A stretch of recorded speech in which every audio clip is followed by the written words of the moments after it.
Selamat pagi anak-anak. Bagaimana kabarnya hari ini? Selamat pagi, Bu. Baik, Bu. Alhamdulillah baik. Alhamdulillah jika semuanya dalam keadaan baik ya. Sebelum mulai pembelajaran hari ini, mari kita berdoa terlebih dahulu ya.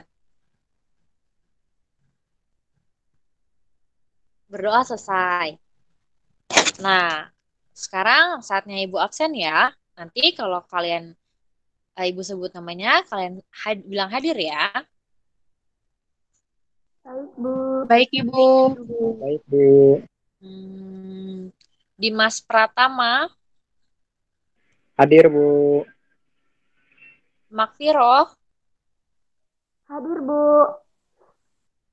Nining, Hadir, Bu.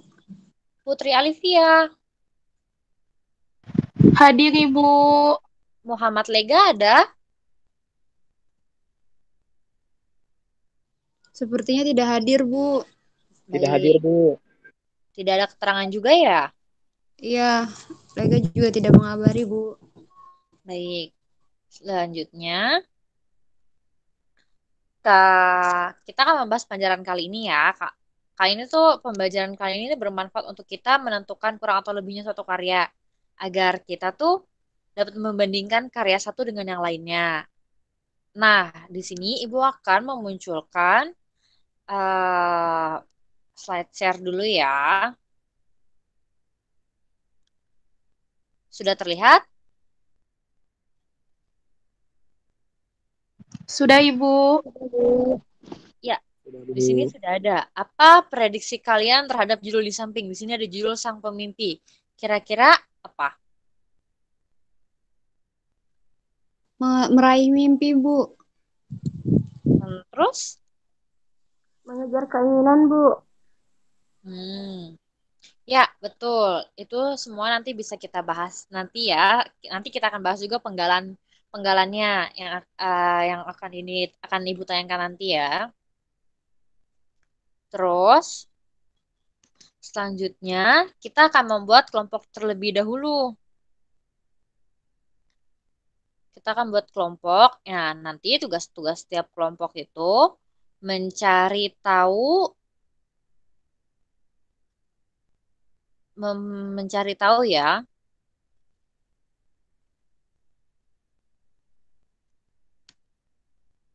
mencari tahu apa itu teks ulasan, struktur teks ulasan, dan unsur kebahasaan. Nah, nanti setelah kalian menemukan hasil kerja kelompoknya, kalian kirim melalui grup WhatsApp ya. Baik, Bu. Baik, Ibu. Baik, Bu. Nah, jika kalian sudah mencarinya, adakah yang tahu apa itu teks ulasan? Saya, Bu. Eh, Ya. jadi teks ulasan itu penilaian suatu karya. Penilaian terhadap suatu karya, Bu. Hmm, betul apa yang dibilang oleh Nining. Jadi, teks ulasan di sini adalah teks yang berisi tinjauan suatu karya, baik berupa film, buku, benda, dan lain sebagainya untuk mengetahui kualitas, kelebihan, dan kekurangan yang dimiliki karya tersebut, yang ditunjukkan untuk pembaca atau pendengar halayak ramai. Selanjutnya, ada yang mengetahui eh apa? Selanjutnya dekremental struktur. Saya, Bu. Iya, coba sebutkan struktur teks ulasan. Struktur teks ulasan terdiri dari orientasi, tafsiran isi, evaluasi, dan rangkuman, Bu. Ya, betul sekali. Sekarang coba kita lihat ya. Struktur tes ulasan di sini ada empat. Yang pertama itu orientasi, terus yang kedua ada tafsiran isi, yang ketiga evaluasi, dan keempat ada rangkuman. Di sini orientasi bisa dapat kita artikan orientasi merupakan gambaran umum atas bahan atau karya sastra yang akan diulas. Seperti gambaran umum karya atau benda tersebut bisa berupa paparan tentang nama, kegunaan, dan sebagainya. Terus yang kedua di situ ada tafsiran isi. Tafsiran isi ini membuat pandangan pengulasnya sendiri mengenai karya yang diulas. Pada bagian ini penulis biasanya membandingkan karya tersebut dengan karya lain yang dianggap mirip. Selain itu, penulis juga menilai kekurangan dan kelebihan karya yang diulas. Yang ketiga ada evaluasi. Nah, bagian evaluasi dilakukan penilaian terhadap karya, penampilan, dan produksi bagian tersebut berisi gambaran terperinci suatu karya atau benda yang diulas. Hal ini bisa berupa bagian, ciri, dan kualitas karya tersebut. Nah, yang keempat, ada rangkuman. Nah, pada bagian ini nih, penulisan memberikan ulasan akhir berupa simpulan karyanya. Habis itu di sini juga ada unsur kebahasaan. Unsur bahasaan yang kalau di dalam teks ini biasanya berupa kalimat berjemuk yang bercirikan yaitu menggandungkan penggabungan atau perluasan ya untuk membentuk pola kalimat baru, terus perubahan intonasi, dan terdapat lebih dari satu objek dan predikat. Itu yang termasuk dalam unsur kebahasaannya. Ada jenis-jenis kalimat majemuk. Kalimat majemuk setara, terus ada kalimat majemuk bertingkat, dan ada kalimat majemuk campuran. Nah, selanjutnya mari kita tentukan ya struktur ulasan dalam novel Sang Pemimpi ya. Coba kita buka dulu Sang Pemimpi. Mana ya? Ibu akan share Sang Pemimpi. Penggalannya.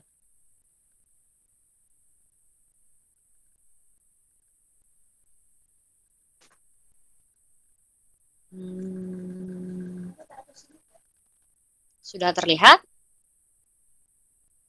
Sudah, Bu. Terlalu kecil atau masih bisa dibaca oleh kalian? Terlalu kecil, Bu. Sudah terlihat? Sudah, Bu. Ya, baik. Sudah, Bu. Baiklah, sekarang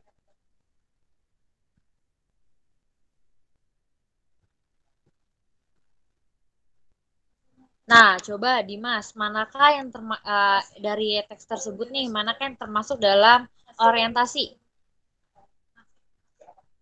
Baik, Bu.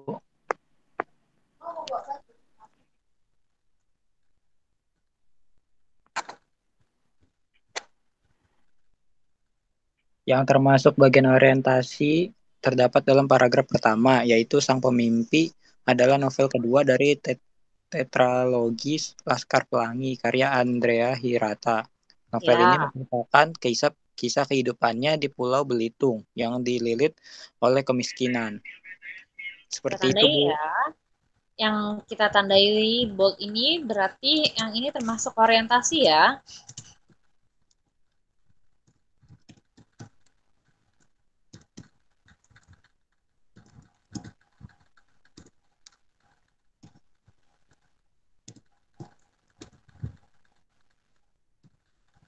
Oh, ini yang termasuk orientasi. Selanjutnya ada yang kalau di dalam struktur ada tafsiran dan isi.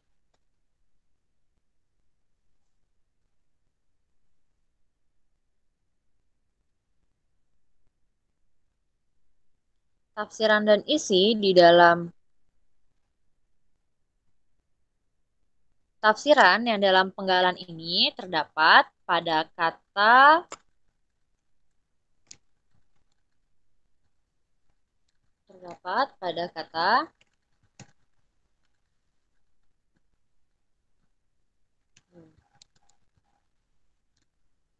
kok tidak terlihat. Sudah terlihat nggak di kalian? Terlihat, Bu. Nah, pada ini Alif coba bisa tolong dibacakan. Ada Alifia. Ada, Ibu. Coba kamu bacakan ya ini penggalannya. Yang pada bab Pada pertama bab pertama novel ya. ini Andrea menceritakan bahwa dirinya dalam novel ini digambarkan sebagai Ikal, dan kedua temannya, Aral dan Jimbron, adalah 3 remaja yang nakal. Mereka sangat dibenci oleh Pak Mustar, tokoh antagonis dalam novel ini. Sebaliknya, hal berbeda diberikan oleh sang kepala sekolah yang bernama Pak Belia. Pak Belia lah yang memberikan mimpi-mimpi kepada murid-muridnya, terutama kepada Ikal, Aral, dan Jimbron. Jelajahi kemegahan Eropa sampai Afrika yang eksotis. Temukan berlian budayanya sampai ke Perancis. Langkah-langkah kakimu di atas altar suci alma mater terhebat tiada tara. Sorbonne, ikut jejak-jejak Sartre, Louis Pasteur, Montesquieu, Voltaire. Di sanalah orang belajar sains, sastra, dan seni hingga merubah peradaban. Itulah kata-kata yang sering diucapkan Pak Belia. Ya, baik, terima kasih Olivia. Sama-sama, Ibu. Nah, dari apa yang sudah Olivia katakan, kita bisa menemukan tafsirannya. Di sini kita dapat menemukan tafsiran pada bab pertama sampai kata 3 remaja yang nakal. Nih, ini termasuk tafsiran ya. Kita tebalin supaya kalian tidak lupa ya. Ini termasuk ke dalam tafsiran. Ada lagi nggak ya kira-kira? Ada lagi, kita bisa temukan juga tafsiran di ini. Nomor 3 pada bab-bab berikut. Ini termasuk ke dalam tafsiran. Kita buat lagi ya. Kita kasih tanda lagi supaya tidak lupa. Selanjutnya, kita bisa melihat di selanjutnya ada evaluasi. Nah, evaluasi ini kita bisa memulainya dari novel yang disajikan sampai dengan kesedihan. Ini termasuk evaluasi. Selain itu tidak termasuk ya novel ini.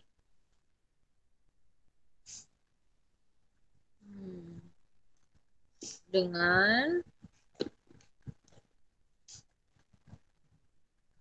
sampai sini. Nah, keempat. Ini termasuk ke bagian evaluasi. Evaluasi.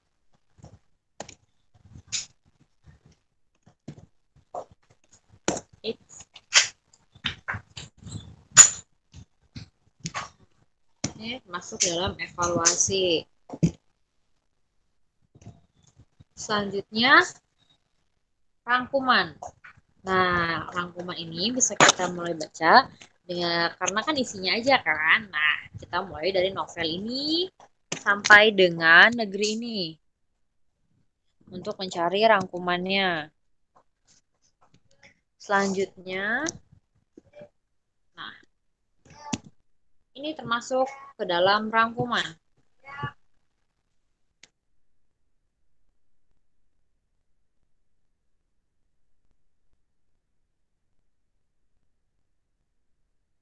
Nah, itu termasuk dalam rangkuman.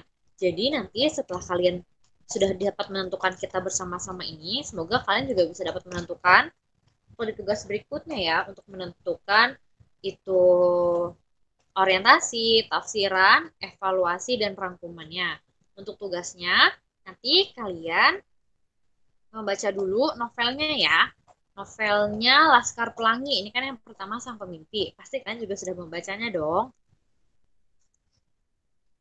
Nanti tugasnya, kalian menentukan struktur juga dari teks yang sudah Ibu berikan. Nanti kan Ibu berikan di WhatsApp ya. Ya, Bu. Bu. Baik, Bu. Nah, untuk pelajaran hari ini cukup sampai di sini aja. Kita akan membahas tentang strukturnya dan semoga kita bermanfaat untuk kalian semua ya. Baik, sebelum kita menutup kelas hari ini, mari kita mengucapkan Alhamdulillah. Alhamdulillah. Alhamdulillah ya Rabbil Alamin. Makasih, Ya. Bu.